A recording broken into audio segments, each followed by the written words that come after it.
and I'm going to be the acting chair for the forum for this evening, unless Kevin Guy comes along. Somebody's put something in the chat. I've mislaid my agenda. Who was that? Has everybody else got their paperwork? Sarah. Can we stick a link for that, Alison, on the chat for the agenda papers? So obviously the meeting has been recorded, as you will have just heard, and as you will see on the little transit box at the top there. If you don't wish to be seen, then please turn your camera off.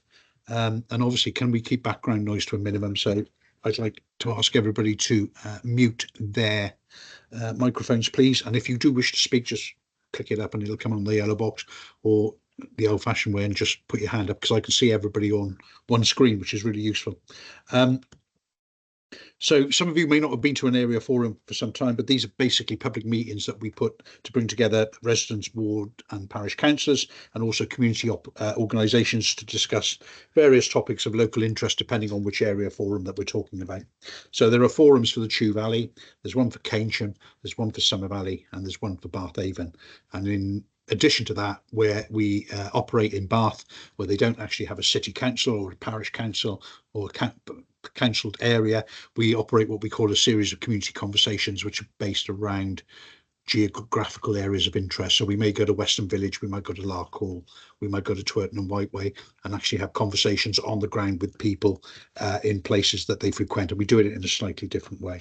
And then on top of that, obviously, and I know some of you go to it, so you're aware of it, we do have parish liaison meetings where we bring in all the parishes across North East Somerset together with the council, and sometimes obviously people from area forums come along, and that's a bit more of a sort of strategic overview of how the council is going. So we don't have any apologies recorded at the moment, apart from the one which is the item 2 on the agenda, which is the police. Unfortunately, for operational reasons, they can't be with us tonight, but they have given us a little update on the 2 police beats that are basically the Bathavon, in the Bathavon forum area. And I'll just go through it very quickly just to give you a brief update. And if you've got any questions, if I can answer them as an ex-Avon and Somerset Constabulary person, I will. If I can't, then I do know a lot of people who can. So, and we will get that answer back to you. So the 2 police beats within the Bathavon forum are obviously Bath City Outer Beat and the Porton and Peasdown one, with their own neighbourhood policing teams. If you want to know who your police beats are and where your police beats are and your police beat teams are, then all of that information is available on the Avon and Somerset Police website. And also on the website, you can record and report a lot of non-emergency issues on that particular website as well. So they've given us a bit of an update from the last sort of 3 months up until sort of February 2025. One of the things that they're interested in, particularly, that there have been, it's a small number, but even so, there have been a number of residential burglaries that have been taking place in the Bath Avon area, usually where the occupants have been on holiday or they've been away from the home for some considerable time. Entry is usually to the property has been from the rear, where in most cases a door has been forced, and what the thieves are looking for is basically small high value items, usually watches, jewelry and that kind of stuff. So they just provided some basic advice to you for residents, which is around security about front and door entrance, multi-point locking systems. Sliding patio doors are particularly vulnerable, so check to see if you've got an anti-lift device fitted, so you can't actually lift it up and take it off. Key operated locks for all the windows. Do not leave your keys in the door. Obviously, consider, if you don't have one, the installation of a burglar alarm or a CCTV or Ring doorbell. Consider external lighting systems. Use automatic plugs if you're going to be away for a period of time to preset, so that the house lights come on and off when somebody's not in the property. And if local people are seeing anybody that they think are behaving suspiciously, looking into houses or vehicles, then obviously report that to the police on 101, or if there is an actual burglary or something going on in progress, then obviously you would dial 999. So a number of these burglaries are still being investigated, and the local neighbourhood policing team is conducting a number of reassurance patrols in the area where these incidents have taken place. But obviously it's something particularly to look out for, because it is one of the more unpleasant crimes if you've ever been unfortunately the victim of a domestic burglary. It's not pleasant at all. Has anybody got any questions or any comments that we can feed back to the neighbourhood policing teams? It's just something to bear in mind if you do get conversations and chats with anybody, if you do see something suspicious going on. Often, as I'm sure you appreciate, the perpetrators of these crimes do tend to be coming in from outside of the area. And so if you are seeing suspicious people or people behaving suspiciously, then please report it in the fashion, either 101 or if it's serious, 999. Okay. Item 3 is community showcases. We've got 2 community showcases for you this evening.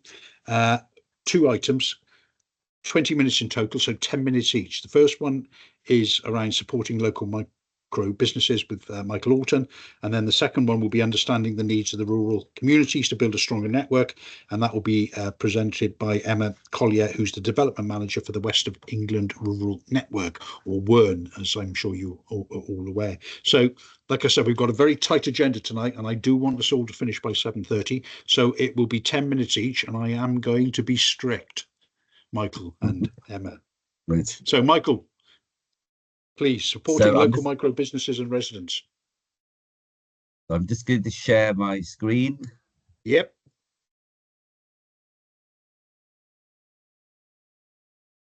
Sorry, before I do that, try it again. So I've got a very short presentation and a video that I wanted that will give you.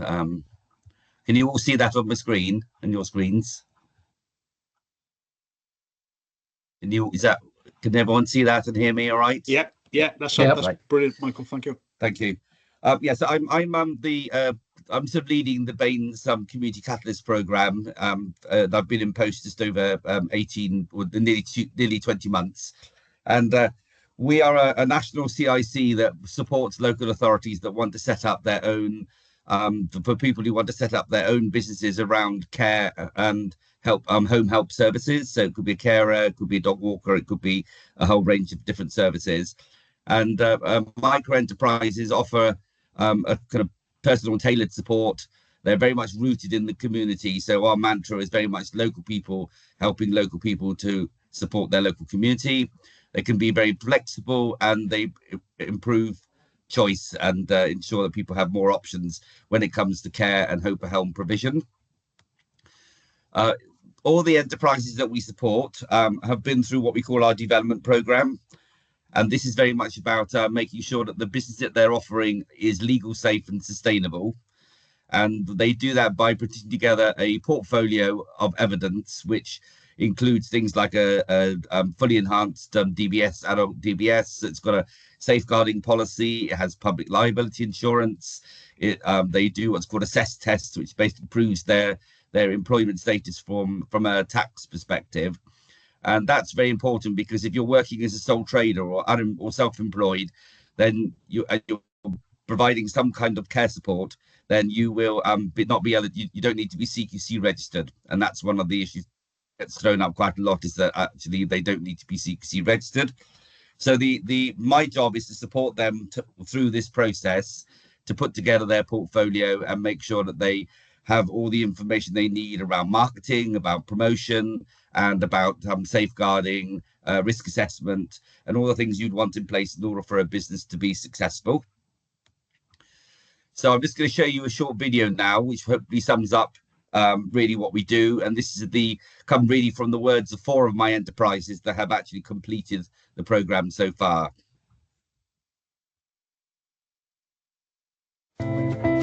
Hi, I'm Michael Orton, and I'm from Community Catalyst, working in Bath and North East Somerset. Over the last 18 months, I've helped over 32 new businesses to set up and thrive in the community. Going self-employed is incredibly intimidating, and Community Catalyst made it very easy for me, step by step, to know exactly what I needed to do. My name is Adrian, and I am a self-employed photographer. Hi, I'm Rob Wiki, and my social enterprise is called Wikis, where I was coaching. So I'm Verity. I was working nursing home work, a lot of the time it's 12-hour shifts. I didn't realise there was other options at that point in time, so I just thought I had to try and get by and pretend to be like any other normal person. community catalysts were very integral at that point in helping me with my confidence. Every new enterprise goes through our development program, and we help you with marketing, with networking, with understanding policies and procedures for your business, for helping to make your business a great success. They guided me through making my CV and my portfolio to make sure that you are good to go, that you are a good carer. The Doing It Right scheme is exactly what I needed, and if I came along any bumps along the way and confusion, Community Catalyst just helped me to understand what it was I needed to do. They helped me establish a range of essential documents, from policies to risk registers, safeguarding to invoicing, and I show this portfolio to new clients. Michael helped me to concentrate my business in particular ways, and he has taken my business in this particular field to a new level. I couldn't have done it without Community Catalysts. I just wouldn't have really known where to begin. We have a whole range of people that are part of our program. Now, going forward, one of those people could be you. If you want my support or advice, it's completely free because we are fully funded through Bath and North East Somerset.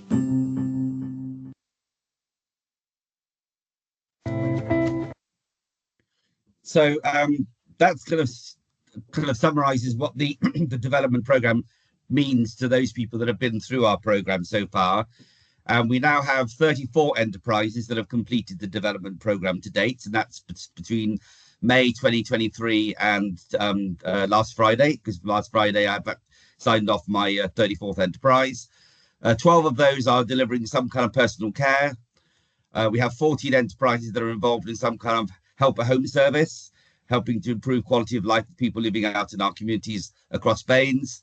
And then we have 8 that are offering some kind of well-being support, which could be dance classes, falls prevention advice, a foot health practitioner, Nordic walking group, the Meet in Bath Eastern is one of the groups there, and a life coach based down in Bradstock. And so these represent people right across the county. And the kind of opportunities that people could be looking at: personal care, cooking, gardening, helping with admin, online shopping, for example, befriending, dog walking, prescription pickups. These are all things that would allow someone to improve the quality of life that they have within Bath or anywhere within Bath and North East Somerset. And really, I'm aware of time, so I think I'm doing okay on time at the moment, I hope. Is that so what I'm most interested in is we're trying to expand our service right across the whole of the county. And we've done well so far. So within our 34 enterprises, we've got people representing every area where there is an area forum taking place. And what I'm really here to do to ask today for you is if you have if you're part of a parish council or an organisation, and you think that they would be interested in hearing me talk or coming in and talking to your colleagues, I'd be very happy to do so. Do you know anyone in your community that may want to set up their own enterprise, that may have an idea or a skill they want to use within the community? But also, if you know anyone that you think could benefit from a enterprise, there's someone that's living alone, someone that's struggling at the moment and might need some additional support. Also, I'm trying to explore opportunities and maybe sharing training or resources or meeting rooms so that we can actually raise our profile in your own local, in all the parishes represented across the Bath Haven area forum. And then I'm also looking at kind of networking opportunities, and we work very closely with the business development team at Baines, with other services like Cool Ventures, which is another commission service as well. So I'm trying to develop these opportunities all the time. So that's kind of really as far as I'm going now. But I just wanted to, if anyone's got any questions, then please, I'm very happy to answer any questions that people might have. And I'm sorry if it's been a bit rushed, but I wanted to make sure I got myself in the 10-minute slot I was given. Yeah. No, that's brilliant, Michael. Thank you very much. Anybody got any questions for Michael? I'm just looking across the screen here. Just something struck me. You don't necessarily have to be an existing business. If you're an existing business or not existing, it doesn't really matter, does it? No. So all the people we support, we have some that have already up and running, others that are starting with a completely new idea. And what I didn't really say is that all the support that I give is completely free to the enterprises that I'm supporting, because it's funded through Baines Council. So people come to me and say, oh, I don't have any skills, but I've been, and I said, well, what have you been doing for the last 4 years? And they'll say, oh, I've been looking after my father with dementia. And I say, you say you've got no skills. You've got an amazing amount of skills that you could share with your community. So we have people that actually, we're looking for, mums, for example, that might have children at school that have got a couple of hours to spare between dropping them off at school and picking them up. And they could go and do befriending services, or could do some kind of support or shopping or prescription pickups, those kind of things within Bathavon, Bathavon, Western, there's lots of, whichever community you're in. So we want to say to people, please come along and talk to me about your idea. And you might have, a couple of hours to spare. You might want to do 40 hours. It doesn't matter the number of hours. What we want to make sure is that all the people that I'm supporting have completed our development program and have gone through the process of getting all their portfolio together so that they are in a way ready to be launched as a business. Michael, that is really interesting. That's splendid. Now, all your information obviously will be in the paperwork, Alison, which I think you probably sent that out already, but we'll send that out because we always do a resume of the individual forums anyway. So we'll make sure that all your details are on there. So if anybody needs to contact you directly, then they can do that from either aspect, presumably, either if they're interested in becoming, or if they know people that could benefit from some of the services that some of your other people are already providing. So it's going to work both ways, isn't it? Definitely. We know there are people that needing care support, and we know people that might have an idea and want to do business. I'd happy to talk to both of them. Yeah. Brilliant. Michael, thank you very much. And spot on the 10 minutes. That's brilliant. Can I stay on and listen to the meeting? Is that all right? I'm interested in some of the topics, if that's okay. Yeah. Absolutely. Thank you. Which takes us on to Emma Collier, Development Manager with West of England Rural Network. I've seen you, but the screen's moved everybody around again. There you are. Emma. Hi. My name's Emma Collier. I'm the Development Manager, a sort of interim position at West of England Rural Network. Some of you may know us. We are pretty active in Bath and North East Somerset with our Village Agent programme. But what I'm introducing today, this evening, is really part of our our overall organisational development going forward.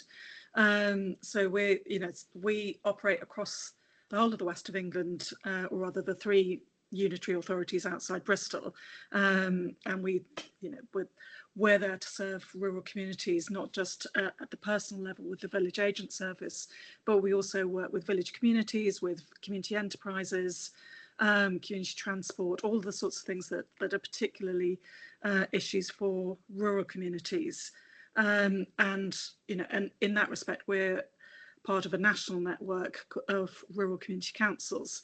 One of the issues that we find as a rural community council for the West of England is that defining ourselves as a rural community can be difficult when you've got 2 very large economic units of the cities and indeed the larger towns like Weston-super-Mare, drawing attention and resources away from the rural communities. So what we're looking to do now is really kind of build our evidence for community need in the rural areas.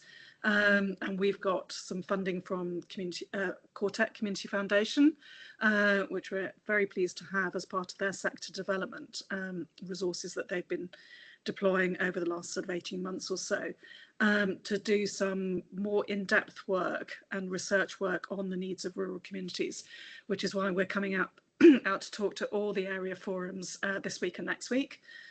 So my colleague Dick will be at the Keynsham one, I think on Wednesday. I'll be in Chew Valley in person on Thursday, and then back online on Monday for the 4th one, which the name, which one is that? I can't remember which one it is. But anyway, so essentially, that's what we're doing today. Actually, Alison, can you share those slides that I sent you earlier? Yes, I'll do my best. Sorry, I didn't set it up to share myself, so if you're okay to do that.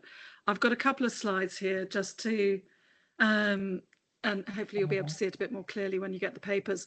The first slide really just introduces what we do as an organisation as the Rural Community Council. So we support and encourage community-led action, and that can be sort of anything from sort of working, and this is quite a good overlap actually with the previous presentation from Michael. We, you know, we do work with, you know, we are happy to engage with community enterprises and micro enterprises like those that have just been introduced, but we also work with village halls and parish councils. And as you know, and we're looking at encouraging community-led action, sustaining that community life for the long term, sustaining the rural communities to thrive effectively, and that's kind of the little strapline that I've put along the bottom. And we do that by identifying needs, we empower communities, we bring people together, and we communicate what we find. But we know we can do that better. So if we just move on to the next slide. Sorry, I'm sounding like we're back in the pandemic. So our listening to rural voices, building stronger network, building a stronger network is really a step in the next direction for Wern. And part of that is about building our evidence, as I've already said. And part of that is about getting out and communicating more effectively what we do to the people that we'd like to work with, both, you know, the parish councils that we're already in touch with, but finding other people to work with across the areas. And this starts with our little bit of research work. And if you scan your, you know, click, you can either go to the survey down there. It's got a little individual identifier, or you can scan the QR code with your phone and to get directly to the survey. And that's really just a starting point for us to find out a bit more about who's working in our rural communities, what kind of organisations they are, where they're working, what their needs are, what's working well for them, but also what are the gaps, what are the hindrances, what are the problems that you're encountering in your areas, in your connections, and those, you know, we certainly can't promise to solve all your problems, but we can at least use our networks and connections to communicate those to people who do have decision-making powers in the area. And indeed, you know, what we're also trying to look at is how we work more consistently across the area, because communities don't live in within individual administrative boundaries. They see their world in a very, very different way, and we'd like to be able to paint a better picture of what's happening in our rural communities. So really that's kind of it. You've got the links there, which will go out, I think, with the minutes, which would be great. So we're really looking to get as many responses to that, to the survey as possible, from as wide a range of organisations as possible, and from as big a geography as possible. I think I'm probably being ambitious, that I would quite like to get to at least 300 responses across the whole of the west of England. But, I've currently got 12. We launched last week. It's gone out on our social media. It's gone out on LinkedIn. I think we've been emailing our contacts list, but obviously the more evidence that we get, the more convincing our feedback to you as decision makers will be, because it'll be backed up by that real evidence, and that will be matched with analysing data, data from the census, from the index of multiple deprivation, all sorts of other things. And we really want to map it as well to show those areas that are well connected, that are doing really well, but also identify those areas that need a bit more support. Yeah. So that's Emma, I've got a question there from Councillor McCabe. Yep. If Matt. Oh well, I'm sorry to interrupt. No, that's okay. I have kind of come to an end. All right. It was just putting my other hat on. In terms of housing need in rural communities, will you share that data as part of the local planning consultation, which will kick off again in May? Because it's really, we do our best to find out housing need. We have a general understanding that elderly people want to stay in their villages, but there's nowhere to downsize to. So it's that sort of thing. If you pick any of that up, please let us know. Thank you. Absolutely. I mean, we do have a housing enablement project going on at the moment, which I think is due to report probably, at at a time that kind of accords with that local planning process that you mentioned. I mean, my project is due to kind of complete around about sort of July. So, you know, I'm hoping to kind of be able to kind of come do a round of these sorts of things sort of later, you know, in 6 months or so's time, to report back what we do find, and we would like to be able to sort of feed it into, you know, any other processes that would, you know, where this kind of information would be useful, because it's not just about our own development. I mean, we are hoping that it will sort of give us enough evidence to be able to raise funds to do more, as it were, and to do differently. Well, not differently, but sort of, you know, to nuance what we do, to, you know, and make it more focused. But also we, you know, we recognise that we work in partnership with lots and lots of other organisations, both statutory and voluntary, you know, and this, you know, is hopefully will be an evidence base for us all to use going forward. Oh, that's splendid. I mean, Emma, certainly from my perspective as a council officer, Bath North East Somerset, I would be interested to see if you get a wider geographical split across North Somerset, South Gloucestershire, just to see what the issues are coming from other neighbouring authorities, and how we can actually perhaps learn from things that they may be doing, and maybe there's some opportunity to share some more information. Because you're right, as you said earlier on, for the individual resident living in Chelwood or Whitchurch, desire lines are often much more complicated than just a council geographical boundary. Absolutely, yeah. Thank you. Anybody else? Any other questions for Emma?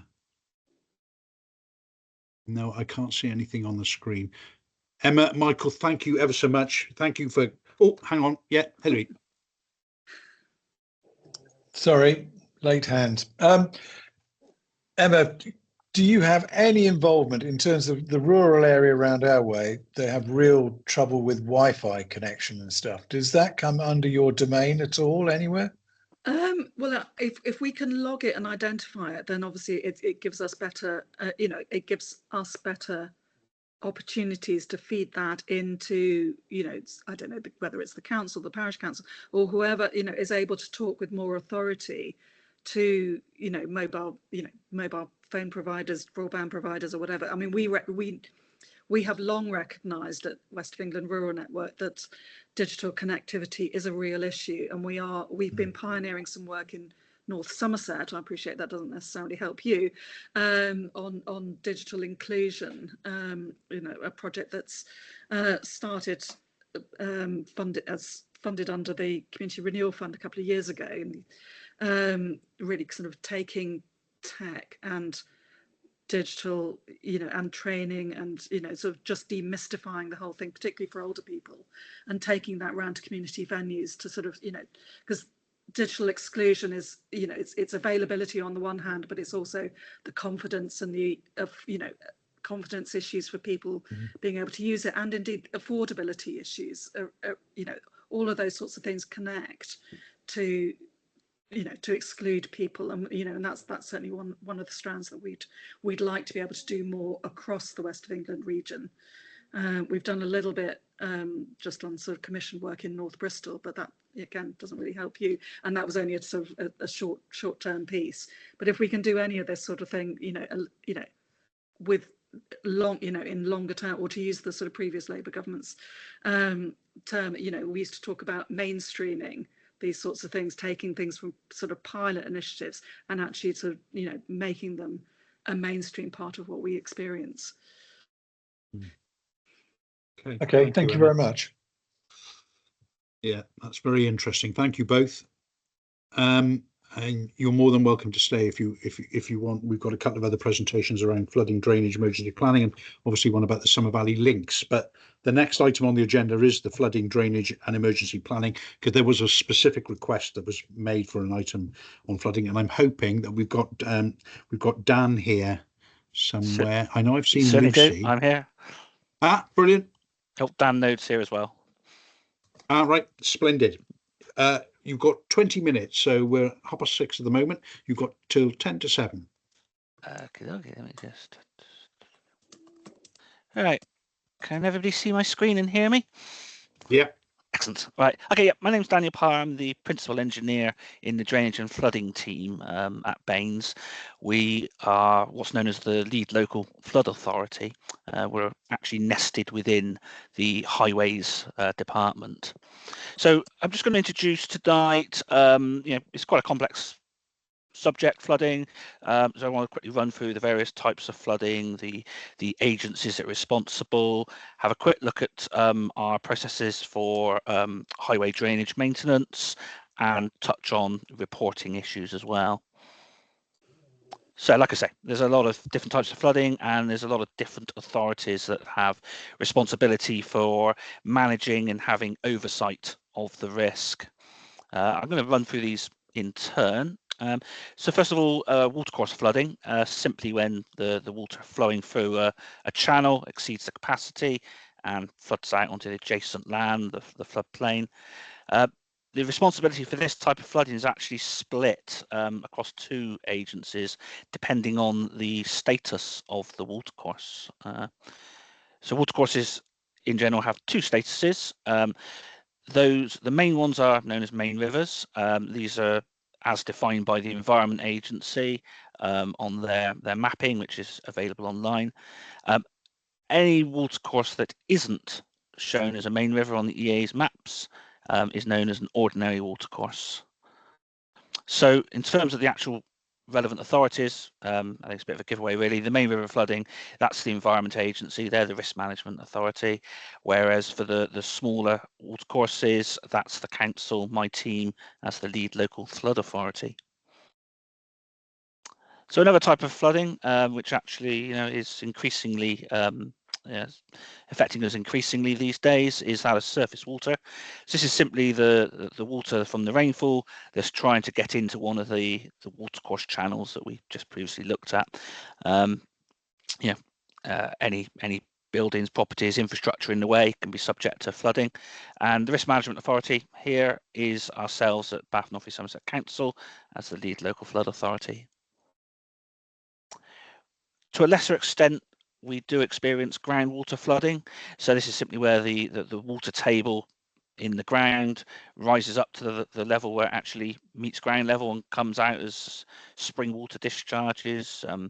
We see a lot of these sort of issues in Bath, anywhere that's got below ground structures, basements and the like. And again, we are the Risk Management Authority for this. Another source of flooding is that of sewers. So any water that's been collected and discharged into the sewer system, if there's a blockage or the capacity of that system's exceeded and the water floods out, this can be external, so it could be a manhole discharging onto the highway, it could be internal, a toilet backing up and flooding into a property. So the Risk Management Authority here is Wessex Water. They own and operate the public sewer system. Highways are also a risk management authority, and they have a responsibility for dealing with the surface water generated by and flowing along the surface of the highway.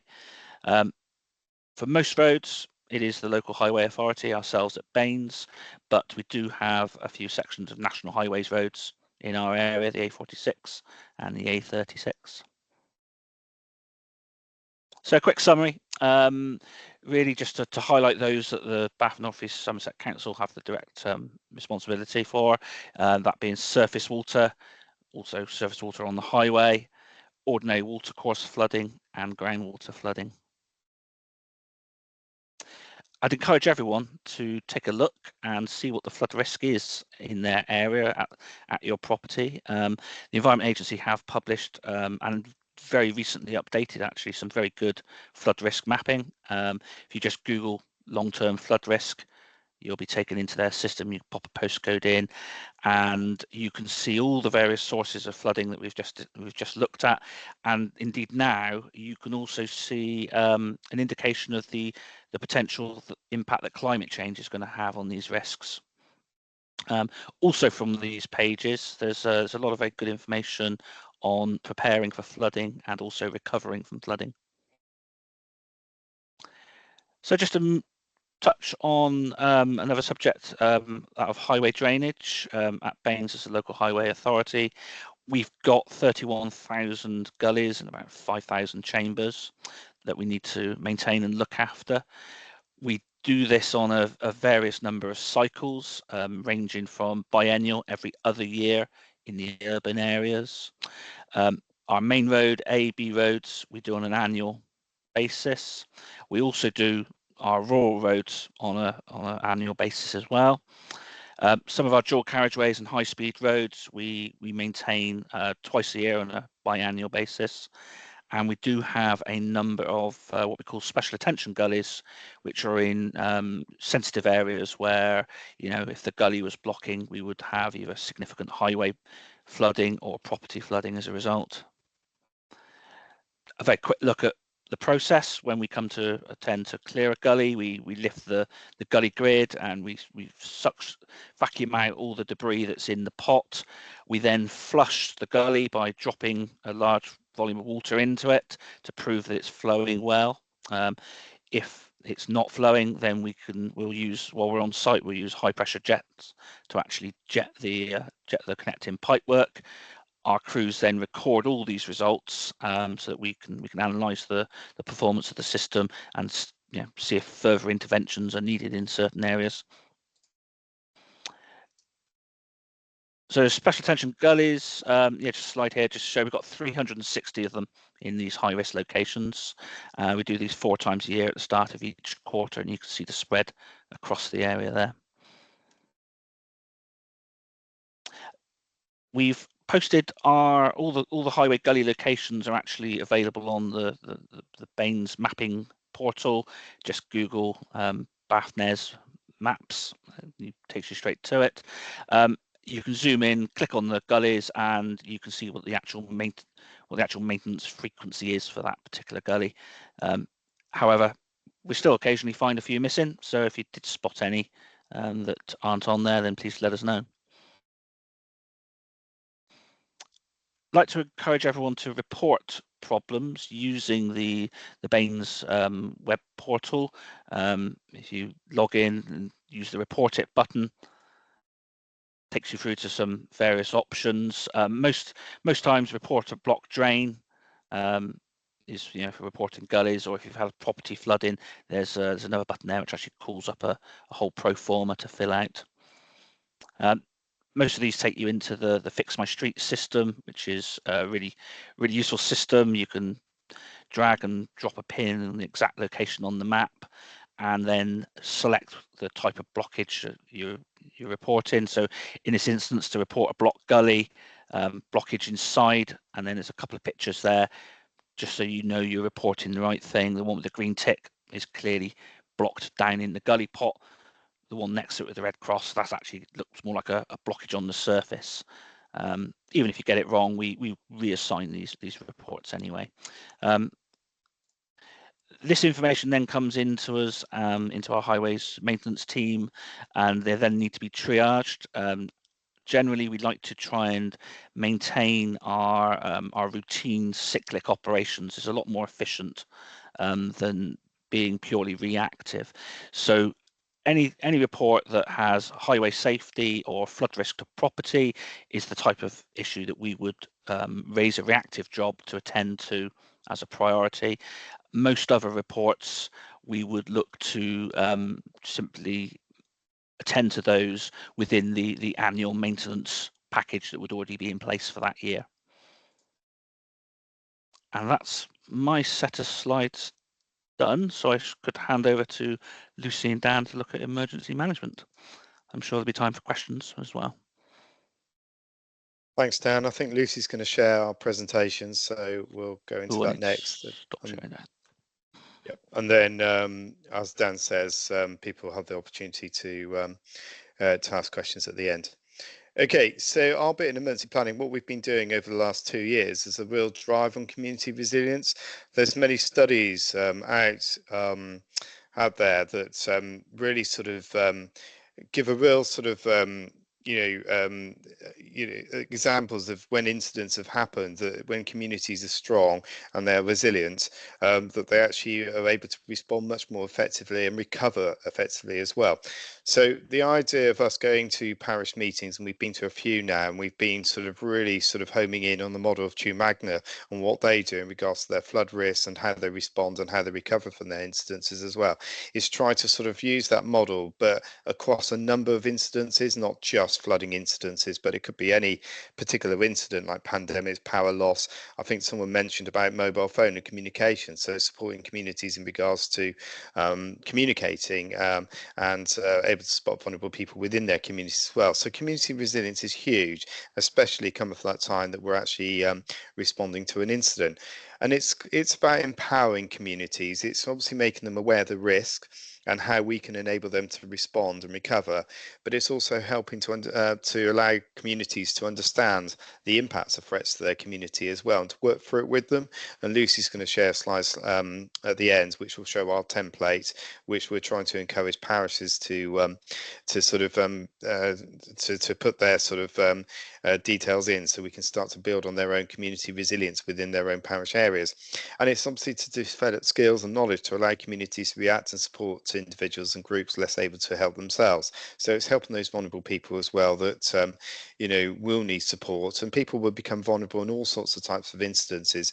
We can think, well, I think we'll cope with that, that will be absolutely fine, but we might find our resilience is compromised depending on the incident that we're facing.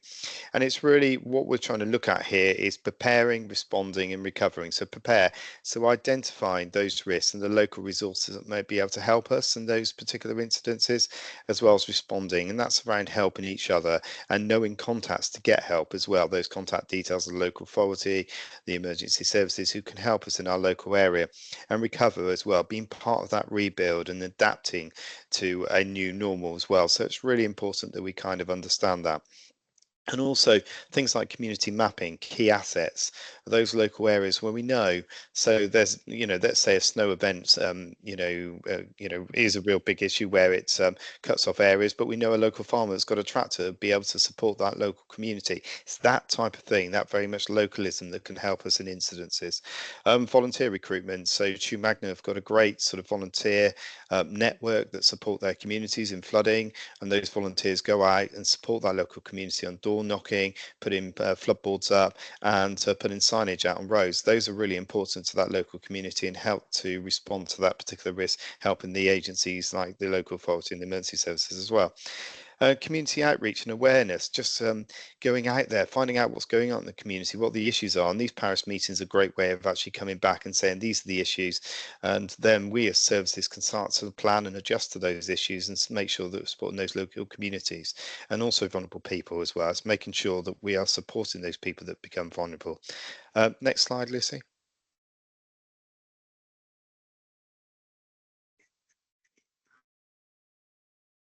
Can you not see that? No, it's not moving. No, It's still the first slide. Oh, hold on. To clarify that because you're sharing the slide deck, you might need to click the sync to presenter button, because it was certainly had switched over to the second slide for me. So it might be that you had, yeah. Excellent, thank you. Dan, have you done that? Let's just try it's and like do that. Here we go. I've just clicked to the next one. Yeah, okay. Can you all see that next slide? Excellent, brilliant. Okay, so it's just not it's not just responding to emergencies. The event doesn't have to be an emergency, of course. It could be something that gone back again, take me back. Okay, cool. Okay, so it might not be necessarily an emergency. It might be an outbreak of animal disease. It might be very local within your local area, but you may need support or understand how you can support those emergency services. Also, pandemic illness. Obviously, we had the pandemic recently, and there was a lot of local effort in regards to supporting vulnerable people that were, struggling through that period, just moral support, or needed groceries and things like that. And all that bit of community resilience really worked well. There were lots of communities that really stood up at that time. Lots of fuel supplies. We really rely a lot on fuel to ensure that we are, empowered to be able to do the things that we need to do. And people can become very vulnerable if they don't have those fuel supplies. Loss of power, water, gas or telephones. We mentioned about communications earlier. If people aren't able to communicate, that will really rise their anxiety. So understanding that level of detail and understanding what we can do to support that as well is incredibly important as well. And severe weather, I mentioned snow, and we've had lots of storms, named storms recently as well that have affected us, and community improvements as well. That's really important as well. And I'm just going to go into what we do here in Baines. Ooh, a nightmare with the slides here. So our council's response structure is if we're notified of emergency, we then try and gather that situational awareness to ensure that we've got the right information to inform our decision making, and we will then set up an incident. Sorry, apologies for this. An incident management team meeting, which will enable us to actually work together. We also have our director on call. They will host a strategic group, and critical council services such as highways, cleansing and comms attend the IMT to make sure that we've got a full round of services that enable us to support. This ensures council services are able to stand up. We'll go through their BC, and obviously if there's any risk or any issues in regards to being able to respond, then we can obviously bring those out in those meetings, and the emergency management team will consolidate that response. We also have our out of hours line as well, which is through to CCTV, who work 24/7 as well, and you can contact, they will make sure the correct person is that issue, the incident is escalated to the emergency planning on call officer, that then can start the council's response in regards to ensuring that you get the right support that you need. Okay, I'm going to hand over to Lucy now, and I'm going to stop sharing. Hopefully that will enable Lucy to take control. Over to you, Lucy.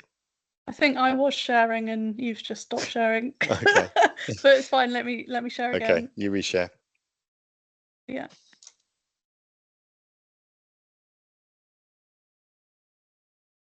If you let me know when it shows up. Okay, can everyone see that? Yeah, that's the first slide again. Yeah. Yeah. I'm going to go to slide 4. Yeah. There we go. Can everyone see that? Yep. New slide, yeah?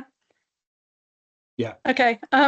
So as we've mentioned, it's not just, flooding that could impact your community. There's lots of other issues that might happen as well. So it's good to, take that well-rounded view on risks that might happen in your area. So you can see we've got up there the Met Office weather warning. So again, it could be any kind of weather. We've had a lot of storms recently. Could be snow. It could be flooding, and the Met Office use these really helpful warning matrix. You can see where the warning lies on the matrix and how likely it is to happen and what the impact is. So that's always really handy to have a look at if you're in tune with the weather warnings. Fire is another one. Properties can catch alight, or cars, and it can spread to a property, but that's one where evacuations tend to happen, and then we have to sort out alternative accommodation and looking after people. And then other random things could happen as well that you don't plan for, but that do mean that you haven't got access to your community or to your home. You can see the police cordon in the corner there.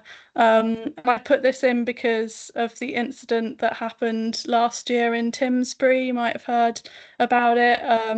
And there was suspect packages found, and there was a fire risk, and so people had to be evacuated in the community, and it was unexpected. It's a small community, and they were evacuated, and a place of safety had to be set up for people to go to while the police and fire dealt with the incident. So it could be something completely left field that happens, but it's always good to then have a plan to know what you're going to do in that situation. The reporting to an emergency, I won't run through this all over again. Dan Parr kind of covered most of it, but again, this is relevant to any emergency, not just flooding. So obviously dialing 999 if you or others are at risk. Non-life-threatening flooding, we've got the list there. Dan's run through all of that. And then again, to report other non-life-threatening issues to the council, you can call the Council Connect phone number. That's in hours and out of hours. And you'll either get through to Council Connect or you'll get through to our CCTV team, who will then escalate the issue if needed, or they will send out a contractor to sort out whatever the issue is. And finally, what we have in place and what we're promoting everyone to do is have a community emergency plan. We've got a template on our website, and we've also got a poster which is on the right-hand side. And you can fill this template out. It's adaptable. If it doesn't fit with your community, that's fine. You can change it. We're happy to work with you on this as well. So you can always contact us and we can come along and help you. But basically, the contents of the plan includes having a few named coordinators in your community who would kind of lead in any community response, identifying assembly points where you would meet up to decide what you're going to do next, identifying a place of safety, so that could be a church or a village hall where people in the community can go gather, or if they're evacuated, the place where they can go and wait for more information. How you're going to communicate within your community. Is it a village WhatsApp group? Do you have a Facebook page? Do you have notice boards? How are you going to communicate? List any community resources that you have. So, you know, rural communities, they might have their farmer, they have a tractor. Tractors could be really helpful in snow events and getting access to shops, that kind of thing. Do you have a local doctor? Do you have a local pharmacy? All those kind of community resources that might come in handy, and then they can all be listed in the plan. And then also just thinking about your local risks, like we mentioned earlier, and having a map of your community, and then a list of emergency contact numbers. So it's very basic, it's simple, it's easy to put together, but it's really handy for us to hold as well, because then we have those contacts in the community that if we know that something's going on, or if you have something happen to you, then you can call us, we can call you, we can share information, we can link in with the emergency services, and it just enables a much better and efficient response. And it also gives you peace of mind that if something happens, you know what to do, you know where to go, and you've got our support. So we're always happy to come along to your community and help you put together these plans. Everything's available on our website, and I saw Alison put a link in the chat. And you can always email us as well at emergencyplanning@barsnes.gov.uk, and we're happy to help. Brilliant. Daniel, Lucy, thank you ever so much. We're slightly ahead of time, which is really helpful. So people, have you got any questions on those two particular presentations? Because I think I've got about 5 minutes. So Peter, have you got your hand up? Yes, I have discussed this with with Lucy, but I just thought it was worth raising this here, and that's a question of insurance. We're asking for volunteers to undertake help.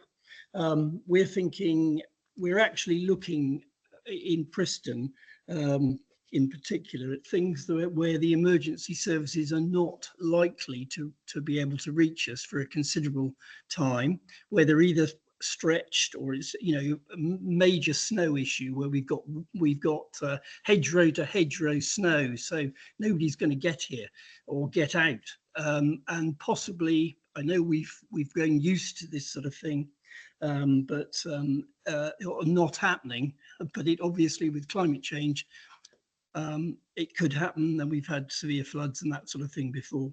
Now, so for a considerable period of time, we're going to have to make do and mend, and that's what we're sort of planning for. When I say make do and mend, I mean at least several days without power, perhaps not able to get out for a few days. So we're going to be relying on volunteers to help, and I think we, as a parish council, we need to obviously make sure that anybody who's volunteering for us is covered with insurance. Now, as employers of our business, we probably carry 10 million in any small business now would be carrying 10 million in public liability insurance, and probably at least 5 million in sort of personal accident insurance for employees. And there's nothing in the plan at the moment that I can see guiding parish councils on how they handle this and what sort of levels of cover they should cover. And certainly looking at our we have cover with Zurich at the moment, and I think at the moment it's actually 2 million cover, but there are restrictions on that. Volunteers would have a capital sum insured of £20,000, or a weekly sum of £100 a week. Now, I think anybody would say that is completely inadequate. Now, I think I have seen a note back from Lucy, who suggested that the guidance is now 5 million minimum, and we want to make sure who's covered for that. But there's no guidance at all at the moment, and I do feel this is a really crucial issue. If people are going to volunteer, as with employees, and we will have a list of volunteers, so we're not going to be using unknown people, but we ought to be able to look after them in the way we would employees. And I think there's no guidance on this at the moment, and I think it is a bit of an oversight. And parish councils ought to have some clear guidance on this, and it's completely lacking at the moment. So you've had conversations, I understand, with Lucy about this already. I mean, it is a difficult one. You're right about some of the volunteers, because we've certainly had this with one or two of the issues down in Shoe Valley around flooding and about roads being flooded and actual volunteers directing traffic into roads which they thought perhaps weren't flooded, but how would you know? And so you're right, it is a bit of a minefield. I don't know whether Daniel or Lucy, you've got any comments to make on that. No, and I thank Peter for his emails and to raising this point as well. Yeah, we have touched base with our insurance team, and I think Lucy's put that in a reply to you, Peter. So you've got that reply. Yes. We've also touched base with our colleagues in Somerset County Council as well, that have got a lot of community schemes there as well, which they have come back to us as well. Peter, we're happy. We'll take on board your comments, and obviously we'll update our information just so that parish councillors are aware of it, and we will touch base following this call with our insurance team again, just to raise again your concerns, to make sure that we're getting the information right to those parishes that want volunteers to support us. So I thank you very much for your comments, Peter, and we'll make sure that is done in future. Thank you. Lovely, thank you. Brilliant. Richard Maccabee, you've got your hand up. It must be in the Alca route, is it? It is, yes. Hello, I'm parish clerk for Bath Eastern, but and also chair of the Alca group of Baines parishes, or the Baines group, or whatever. So Alca is the Avon Local Council Association.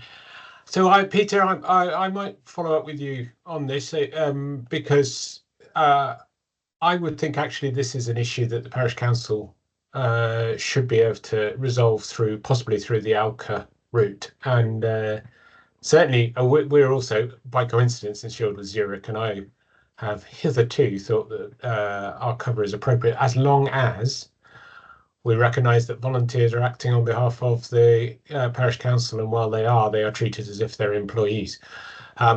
So Peter, perhaps through Alison or somebody's good offices, if we are put in touch.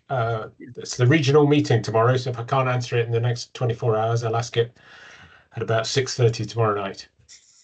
Thank you. Thank you, Richard.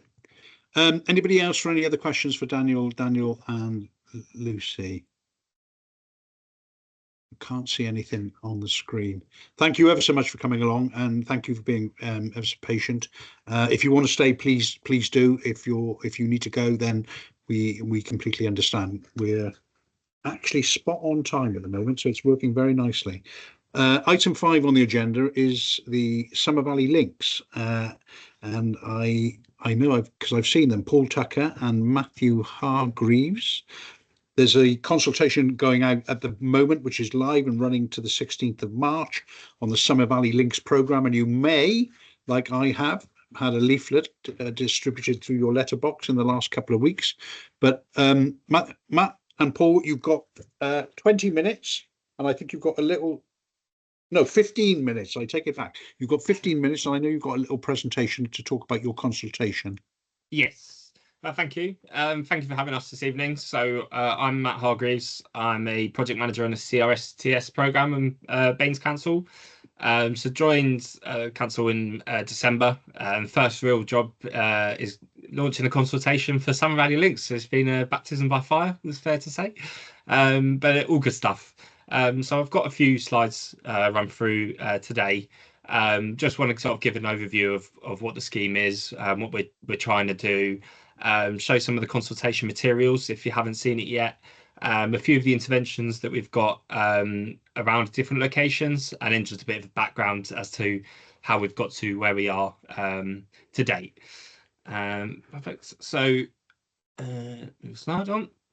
So just a quick overview of what Summer Valley Links is intending to do.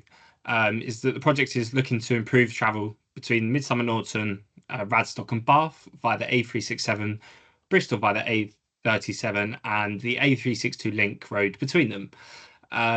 This is primarily done through different interventions, looking at bus infrastructure and different sort of interventions that can improve walking and cycling for residents. Overall, we are trying to implement 8 different mobility hubs, 8 new mobility hubs, significant bus infrastructure improvements. There's 22 bus stop upgrades, 5 on the Wellsway alone, and nearly 0.8 kilometres of new bus lanes. And then, as I mentioned, there's substantial changes to sort of the walking and wheeling, and I'll go into detail of a couple of those. As you can see from the right, it is quite a vast project. There's lots of different locations that it touches. And obviously these are all linked to hopefully produce the end goal, which is going to reduce the bus journey times and improve the experience for people in different modes of transport. As was mentioned, the consultation launched on the 4th of February. Hopefully most of you would have seen it, like I said, from the leaflets or different social media posts and things like that. And it is closing on Sunday, the 16th of March. We'll make sure that this link to this consultation is shared as well as this presentation. Just to sort of highlight what we've got on our web pages, we tried to break it down so that if people have specific things they're interested in, it's quite accessible to look into. So if people were wanting to review aspects of the Wellsway, they can go straight to that rather than having to trawl through all the different locations, as there is quite a substantial amount. Included on the web pages as well, we have the links to the questionnaires that we've implemented, links to sign up to the email chains and things like that. So what we really want is as much feedback as possible from as many local residents. A lot of the interventions we're doing, we do want people to have a say, especially around the mobility hubs. We are, for those, trying to achieve a gold standard, and there's lots of different options that we can do to reach that. But obviously we want those to be most relevant to the residents. So if people do have a viewpoint on those, please get in touch. And then to the bottom right, just listed out the consultation events that we have. So we've got 5 over the coming week or so. First one's happening today. It's just finished 5 minutes ago, so hopefully I'll find out from the team how well that went. And then we have 2 more this week, one at Peasdown, St John and Pensford. And then next week we are at St Luke's Church for the Wellsway, and closing up at the Trinity Hub for Radstock. These are just a couple of examples of the visuals that we've got. These are all available on the web pages. So we tried to get a couple that just show a couple of different interventions that we're trying to do. So it's just like a slidey image. So as you move across, it goes from what's existing to what is potentially proposed. So at Bear Flat, these are footway widenings and narrowing of crossings to improve how quickly it is for people to get across the road, but also looking at how we can improve cycling in the area. So this is very much up in the air, looking for feedback. With Wellsway, we took a CGI and we've implemented the proposed road layout. So this will include a new bus lane, and then we have 1 lane for bidirectional traffic, and then on the right we have a bidirectional cycle track. So quite substantial changes in that location. And then one of the mobility hubs we're looking to implement is at Radstock. And on this image, there is changes in the crossing, and as well as cycling infrastructure and cycling lockers, cycle stands, things like that. That's all part of the mobility hub that we're looking to implement. In terms of the locations, we have got these summaries available on the web pages, but they are broken down to try and hopefully give you as much information as possible. So where there's a mobility hub, we are highlighting the recommendations that we're going for, that we would like to, we believe will achieve the gold standard. Or if there's the bus stop improvements, or whether it's crossing improvements, things like that. We are really trying to break that down. So because there's obviously a large amount of locations, I won't go through each one individually. I'll allow you to do that in your own time. But yeah, there's a few slides here which will break down each by location. I suppose the biggest ones to note as well, which we've had sort of questions around, was around the A367, where I know there'd been previous discussions around implementing a roundabout at this location. But after reviewing sort of the traffic accident statistics and things like that, this wasn't deemed to be the most appropriate solution. So we were looking to implement a speed reduction from 40 to 30. So these are just the different types of intervention that we are proposing. Matt? Yeah, just on that, I thought the purpose of the roundabout was to speed up the buses, in that the buses trying to go south out of Peasdown get stuck at that junction. It doesn't matter what speed you're going at, it's actually the volume of traffic that stops the buses getting out. Yes. So so it's a fair point. But what the data was showing, what the issue was, it was the speeds that the cars were going. I mean, they were struggling to make the right hand turn, and implementing a roundabout wouldn't actually improve the bus times at all in that location. So that would be a much more expensive option for no benefit, whereas actually reducing the speeds would enable them to leave the junctions quicker.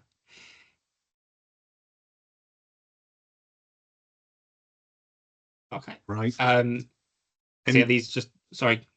Yeah, no, sorry. I'll save my question to the end. Okay. So yeah, these are just a couple of slides that we'll be sharing the slide deck, so they just show the breakdown by location. And then finally, just to show how we got it to date. So it was originally a WECA project. It had gone to consultation in summer 2023. We had the outline business case approval last year. And we then had the prelim designs as well last year, before it got handed over to Baines in May, and Atkins Realis were brought on as the design consultants, and they've done produced the designs to date. We've done with, I know, a lot of the initial engagement, especially around places like the Wellsway, we've done what you said we did. These are included in the consultations. So we really wanted to address the comments from the previous and make sure that these are viable solutions. We have listened before, and we're looking for that feedback again. Once consultation closes, we will be undertaking our consultation analysis, which will be shared before we start our detailed design. And we are looking to go to FBC approval in late this year, around the end of summer, and looking to start construction at the beginning of next year. So that's all I've got today. But if there's any questions, please. Anybody got any questions for Matt or Paul? Matt McCabe. Me again. Sorry, was there any plans to look at the Odd Down Park and Ride roundabout, or was that deemed to be outside the scope of this? No, there was options being considered, and there is an option that's been put forward. It's I think the intervention there is quite minimal compared to maybe what was anticipated, because it's trying to get this sort of an additional bus lanes. There isn't necessarily the space for it, but they are undertaking modelling at the moment to see if there are any options which will provide a viable solution. But it has been considered as part of the scope. Thank you. Any other questions from anybody else? I can't see everybody on the screen at the moment, so jump in. I've just got a couple of things. Obviously, can you just very quickly explain in essence, what is a mobility hub? There are going to be 8 of them. What does that mean? So mobility hubs are they're locations which encourage people to use dual purpose modes of transport. So sort of for these projects, I'm about to say the most relevant example is likely to be around bus stops. So where people can go to bus stops by cycling and then make the change to a different mode of transport. That's why the cycling infrastructure will be put in that place. There are other options that have been considered, things like car clubs, but we don't think they're most suitable for them. So it's just a way of encouraging people to use different modes of transport. I'm happy to share the Como guidance as well, which offers a bit more detail around that, and I can send that across. Matt, I've just put a link in the chat to that, which might be of use to anyone who's interested in mobility hubs. Perfect. I think what I'd like to stress, or just to add to Matt's points on mobility hubs, is there's opportunity to influence what we have at different locations, and certainly given the scope of what Summer Valley Links this project is and how many locations we've got, there's definitely the opportunity to influence what we have at these transport interchanges. So I think, as Matt says, the focus will be on bus stops and improving the offering around bus stops, but that might come in conjunction with something such as a car club bay for people who might need to hire cars for the rest of their journey, or it might be cycle hire options, cycle lockers, cycle parking, all different options that we can consider at each location. So we would really welcome feedback onto what you would like to see at some of the locations if there's particular ones that are interest to you. And that link just also clarifies some of the aspects that we can consider when looking at mobility hubs. So we're not only we're talking about changing different modes of transports, but encouraging ease of use, whether that's by upgrading bus stops to include real-time information, or improving safety by possibly considering additional lighting at the areas and around bus stops, and other practical features such as how far it might be from the nearest toilets or the nearest water fountain, and or can we provide wayfinding to particular points of interest within the local area. So all these things form part of the accreditation that we would potentially apply for, and would indicate how well the mobility hub potentially would perform. But they're all things we'd welcome your feedback on, and would contribute to the public consultation and ultimately contribute to the design. Brilliant. Very, very interesting. Obviously, consultation live runs to the 16th of March, doesn't it? It's all fully funded. It's all money's come from West of England, and so it will be implemented. And the time frame for implementation? So we're looking to start construction early next year. Right. And, okay. We don't have construction durations at this time. Yeah, worth noting that we don't have the construction funding at this time either. So we're funding up until our FBC submission here. So that includes all of the public consultation, the responses, any design changes that we need as part of that, and then the FBC submission, as Matt says, I think summer 2025. Probably late summer, I'd say. And then it's the preparation. It's hopefully the approval of the FBC if the business case stacks up, and then we work towards building early 2026. Okay. Brilliant. I can't see anybody's hands. I can't see any other questions. Thank you ever so much, Paul, Matthew, for coming along. Sorry you were sort of at the tail end of it all, but I hope you found some of the other stuff interesting. Not at all. Thanks for having us. Thank you very much. 15 minutes to go. Item 6, future agenda items and expanded membership. We always welcome, obviously, suggestions for agenda and discussion items. We did a recent survey of parishes as part of our refresh of the parish charter, and basically all the parishes and organisations were actually asked to tell us what their top 3 priorities were for their communities. Now, for the Bathavon area, the responses in priority order were transport, climate and nature, sustainable communities, older people, community safety, health and well-being, children and young people, and communications. And interestingly, across all the forum areas and actually around the community conversations that we're having with individual communities in Bath, transport, housing and cost of living are coming up as some of the most important issues that most of local residents, when they speak to us, are wanting to have conversations with the council and other partners about. But the Bathavon Forum is obviously your forum. If there is any other community showcase things that you think people would be interested, where they'd like to come along and highlight their work, then by all means, please do let us know. But are people generally in agreement with that sort of that general list of priorities? There's nothing. I don't think there's anything particularly drastic that's coming out of it that I think we've missed. Anybody that you've got also that wants to join the forum mailing list, just let us know, because the area forums can include representatives, community groups and other organisations as well. It doesn't have to be parish councils, ward councils, anybody basically is involved. And they're also open to the public, and in some of the other forum areas we do get members of the public come along on a regular basis. So please, any opportunities you get to share information about the meetings, any in agenda items that you think people will be interested in, please just share that information and we'll join them. So the final little thing that I just need to talk to you about is obviously suggestions for venues in the forum area for one-to-one meetings. This is always the tricky issue, because especially with a wider geographical area.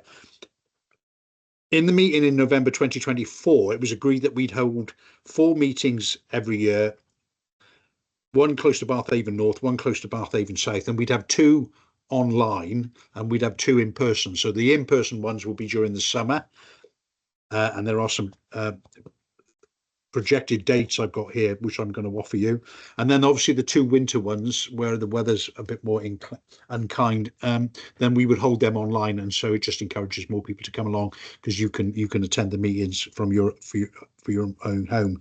So the idea would be that the next 2 meetings will actually be in-person ones, and Alison, I've got the dates here, which is the 25th of June in person at Camerton Community Hall,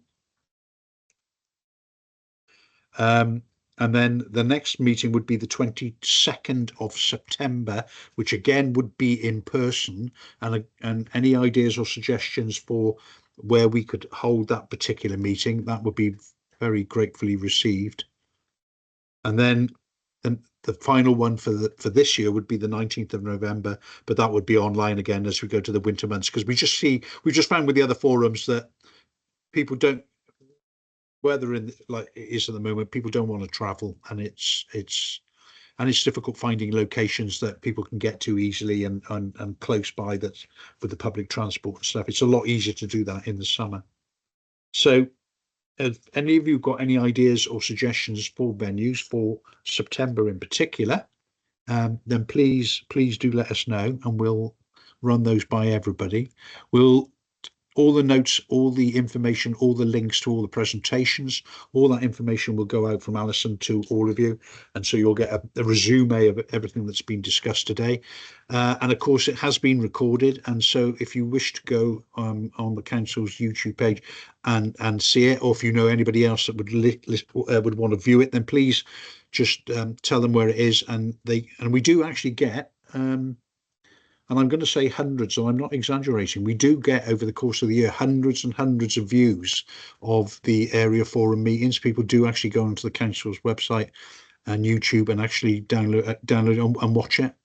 So because there's quite a lot of really interesting, useful information about very specific local geographical areas that people want to know about. Alison, have I missed anything? No, that's really good. I think we've covered everything. Lovely to see everybody this evening. Yeah, and thank you everybody for attending, and thank you for all your contributions that you've made. I hope you've found that interesting. If you've got agenda items around those priorities, then please let us know, and we will get those people in for conversations, so that you can have one-to-one conversation, because we found that with the parish liaisons, those of you that go to parish liaison, which is usually at Keynsham, it's extremely useful sometimes to be sat there with a group of council officers, and you can grill them on very specific stuff that's relevant for your particular area. It's really useful to have that body of information all in one place. Right, in which case we are 9 minutes early, and I'm absolutely delighted. Thank you very much everybody for attending, and we'll see you all in person on the 25th of June. Thanks everyone. Thanks then. Bye.